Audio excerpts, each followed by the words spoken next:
Um, I don't know if you can see this paper here, but this came this morning. France's Holocaust Memorial, two synagogues vandalized with green paint. So there's pictures there of a synagogue, of a restaurant, and of the memorial plaques on the wall, all painted with green paint. This happened overnight, I guess. It's becoming just like right before World War II in Europe, especially in France.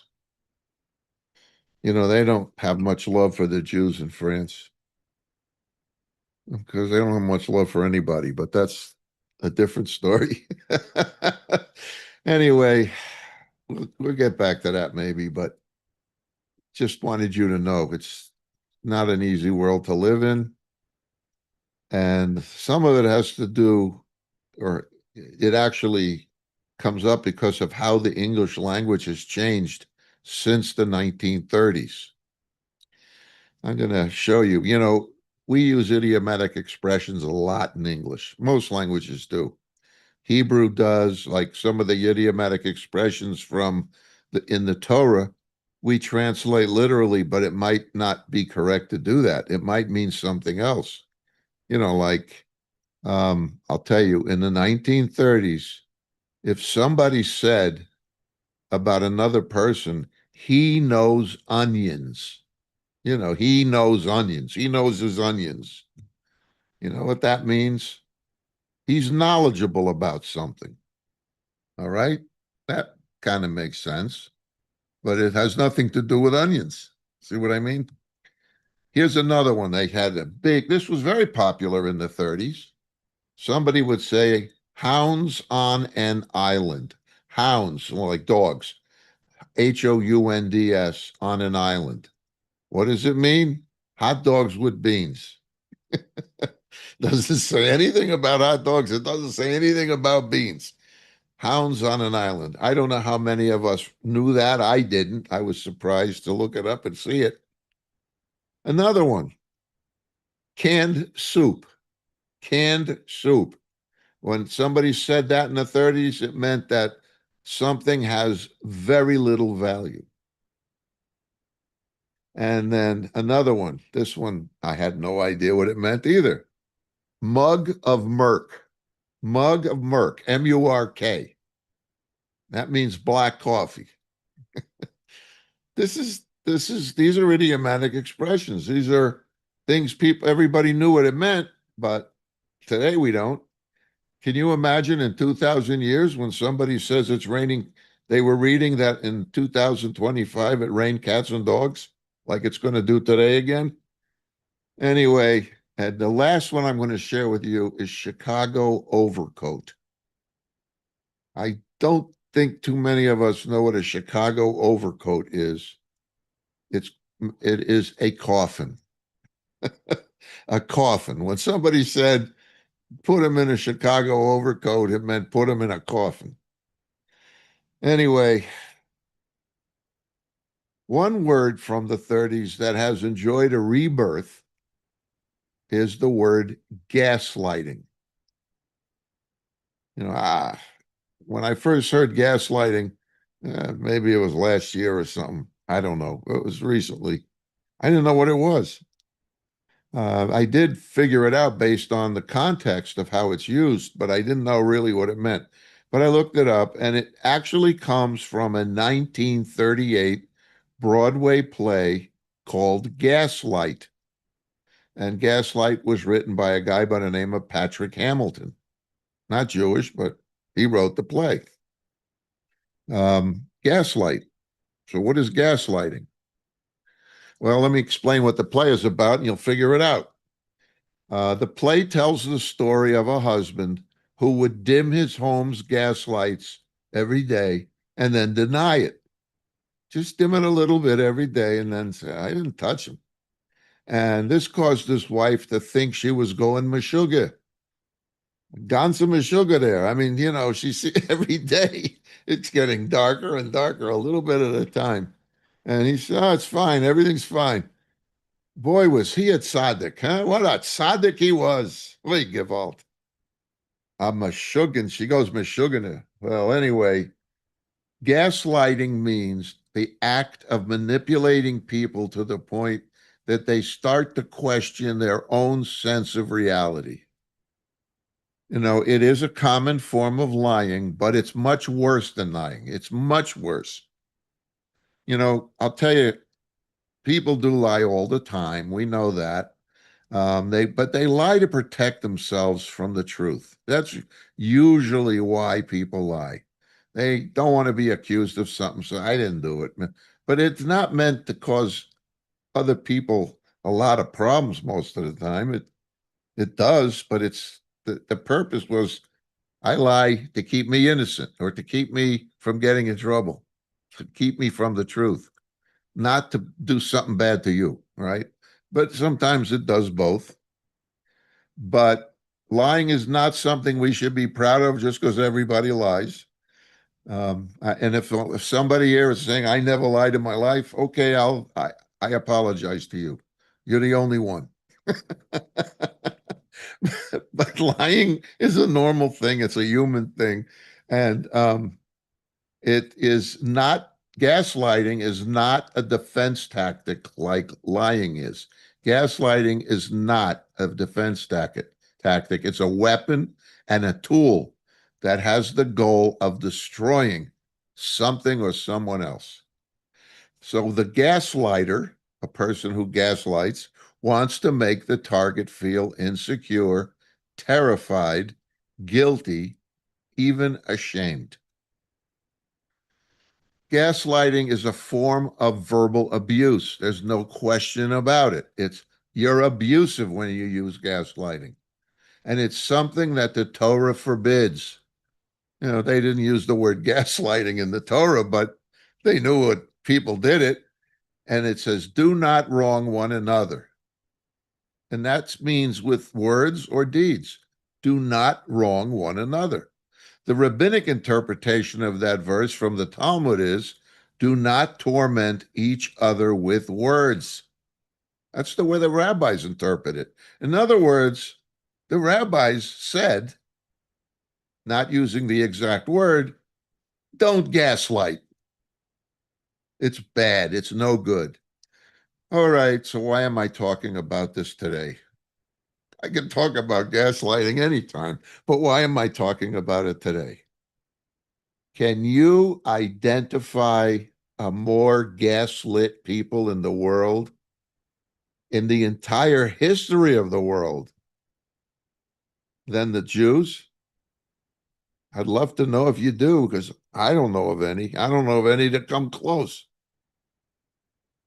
To make things worse, the gaslighting has gotten dramatically crueler since October 7th of 2023. We just passed 600 days of people that are hostages still.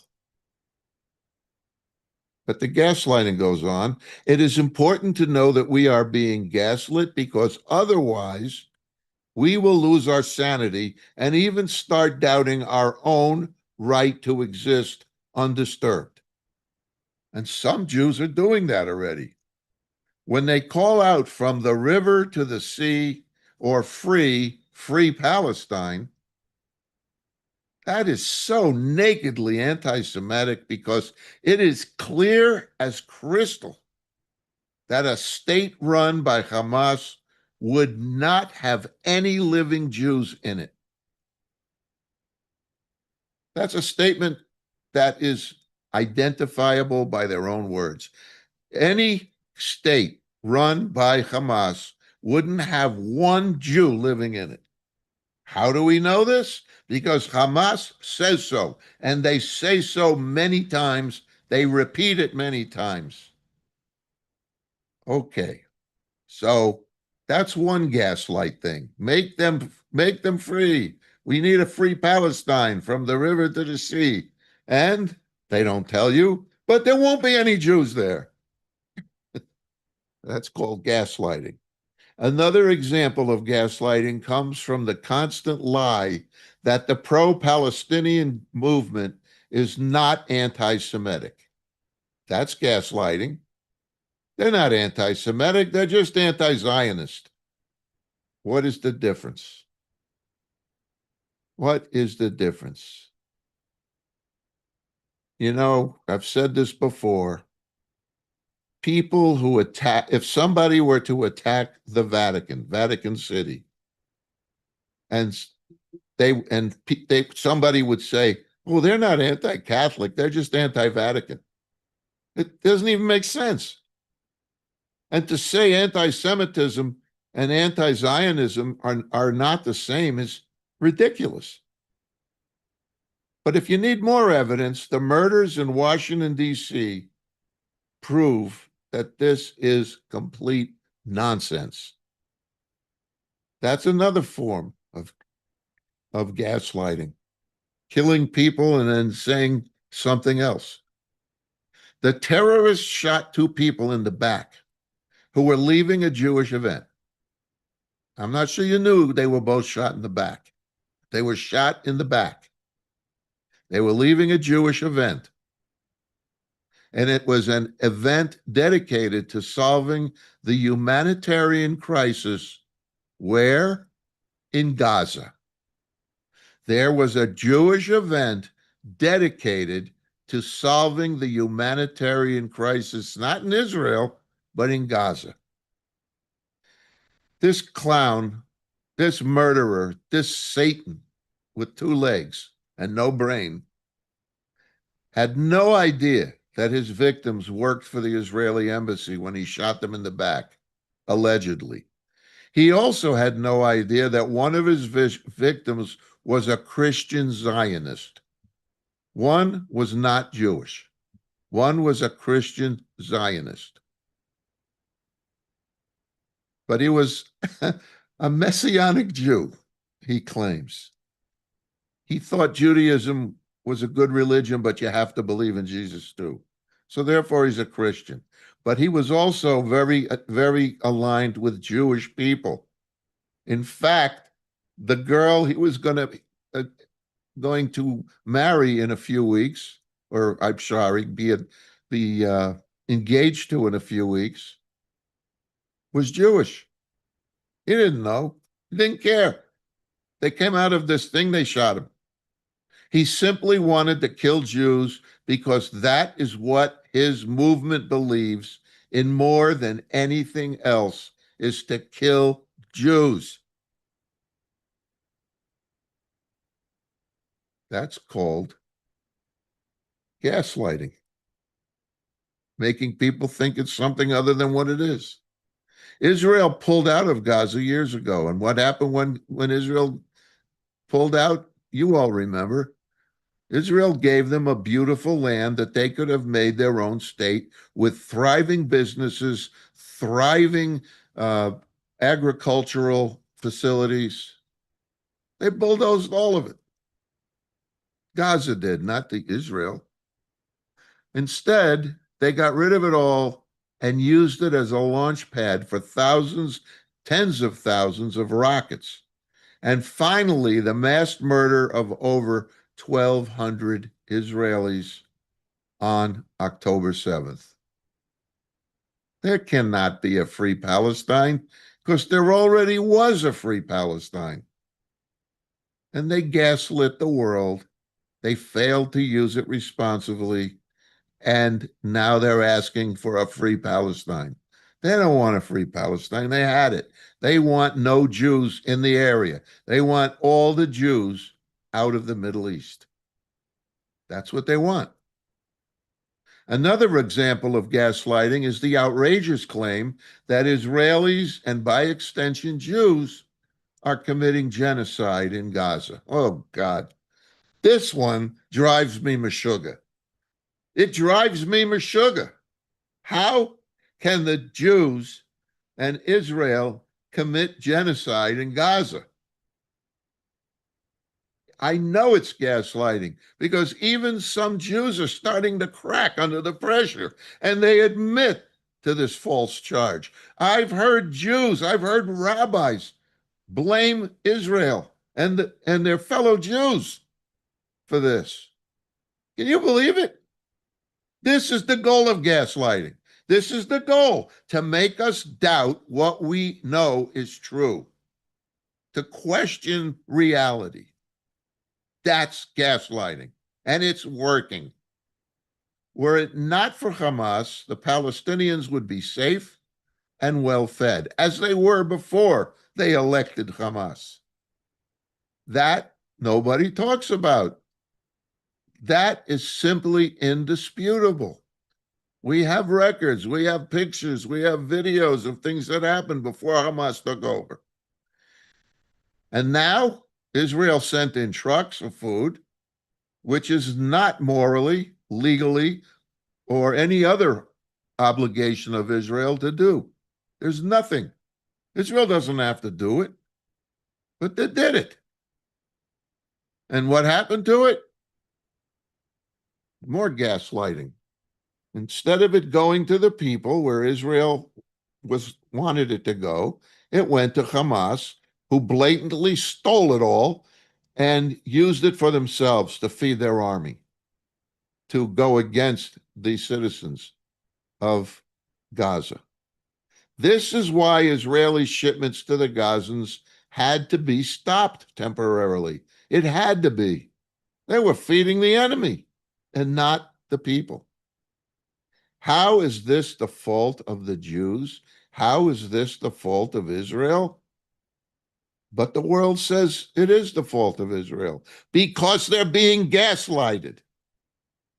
You know, I feel sorry for the Palestinians who are hungry. I do.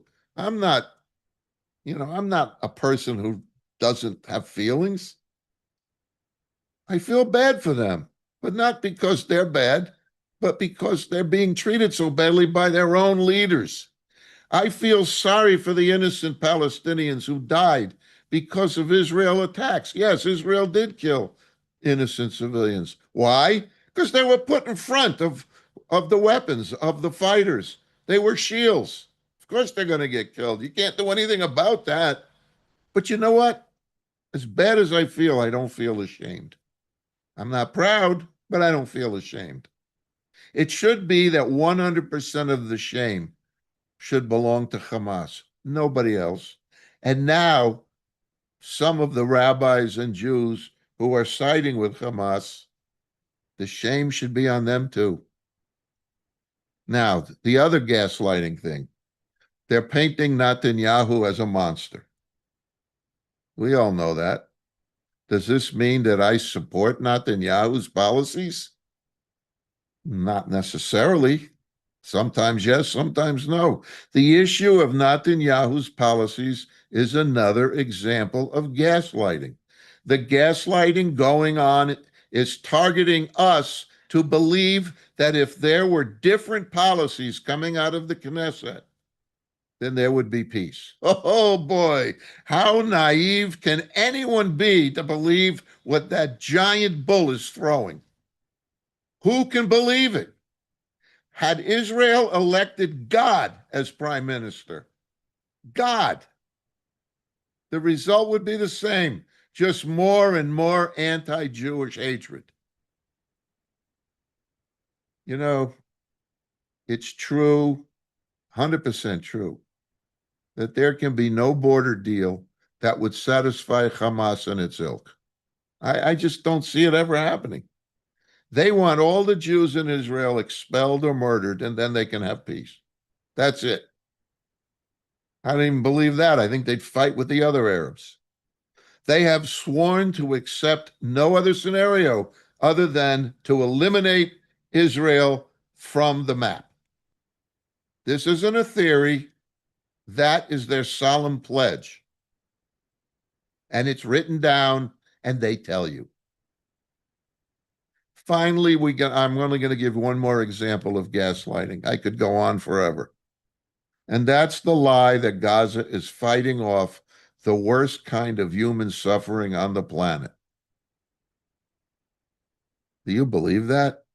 Do you believe that Israel has created the worst kind of human suffering on the planet in Gaza? Do you believe that? Why? Is there not a movement to protect what is happening in Sudan or China or Iran or any of a dozen other offenders? We know who they are.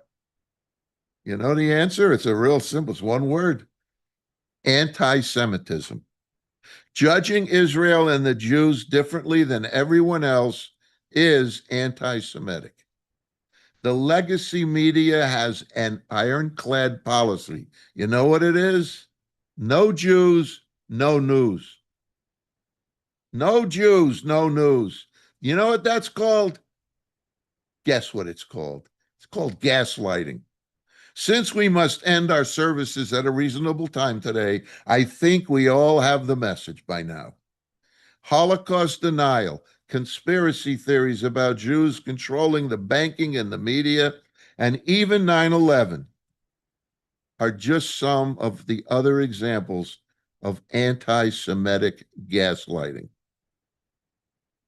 So now that the Intifada is appearing in our universities, our major cities, and our nation's capital, gaslighting against our fellow Jews will most certainly get much more severe.